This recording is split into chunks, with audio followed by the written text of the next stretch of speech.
ఆంధ్రప్రదేశ్కి ఎవరి దిష్టి తగిలిందో కానీ సరే, కోనసీమ కొబ్బరి చెట్లకైతే తెలంగాణ వాళ్ళ దిష్టి తగిలిందే అని చెప్పి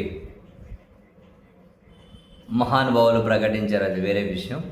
బట్ ఓవరాల్గా ఆంధ్రప్రదేశ్కి ఎవరి దిష్టి తగిలిందో కానీ రోజు ఏదో ఒక విషాదకరమైన వార్త వినాల్సి వస్తూనే ఉంది. సీరియస్లీ ఈసారి బాధితుల లిస్టులో పోలీసులు ఉన్నారు. అవును, కృష్ణా జిల్లా చల్లపల్లి పోలీస్ స్టేషన్లో అంటే మన దీపావళి సందర్భంగా టపాసులు సీజ్ చేశారట. ఆ సీజ్ చేసిన టపాసులను స్టేషన్ల నుంచి పోలీస్ జీపులోకి ఎక్కించారు. ఎక్కించే క్రమంలో అది ఎక్కించి ముందుకెళ్తూ ఉన్నారేమో, మొత్తం పేలిపోయినాయి. ఏ స్థాయిలో అంటే జీప్ మొత్తం తగలబడిపోయింది, బూడిద మొత్తం. ఇంక అందులో ఉన్నటువంటి ఎస్ఐ దుర్గా వీరాంజనేయులు అట, ఎస్ఐ హెడ్ కానిస్టేబుల్ తేజ అట, కోర్టు కానిస్టేబుల్ అబ్దుల్లా అట, డ్రైవర్ నాగరాజు అట. కోర్టుకేమో తీసుకెళ్తున్నారేమో సీజ్ చేసినవి. ఈ నలుగురికి తీవ్ర గాయాలయ్యాయి. సో ఇద్దరి పరిస్థితి విషమంగా ఉంది అని మీడియానే రిపోర్ట్ చేస్తూ ఉంది. ఇద్దరి పరిస్థితి సీరియస్గా ఉందట.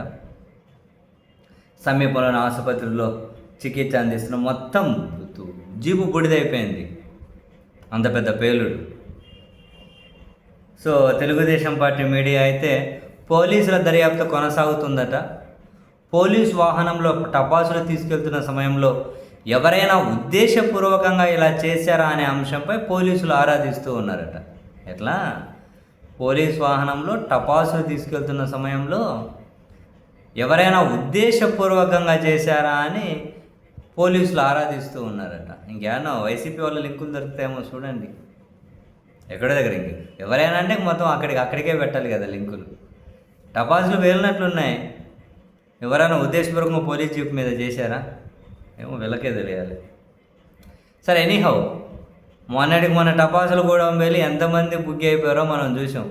ఈసారి సీజ్ చేసిన టపాసులు తీసుకెళ్తూ ఉంటే పోలీసులే ఆ మంటల్లో కాలిపోయారు పాపం. అంటే కాలిపోయారంటే ఇద్దరి పరిస్థితి విషమంగా ఉందట. తీవ్ర గాయాలయ్యాయి, ఆసుపత్రిలో చికిత్స తీసుకుంటున్నారు. అసలు విజువల్స్ కూడా చాలా భయంకరంగా ఉన్నాయి. రక్తం ఓడుతున్నాయి. పోలీసుల డ్రెస్సులు అయితే చిరిగి పీసులు అయిపోయాయి, రక్తం ఓడుతున్నాయి. విజువల్స్ కూడా చాలా దారుణంగా ఉన్నాయి.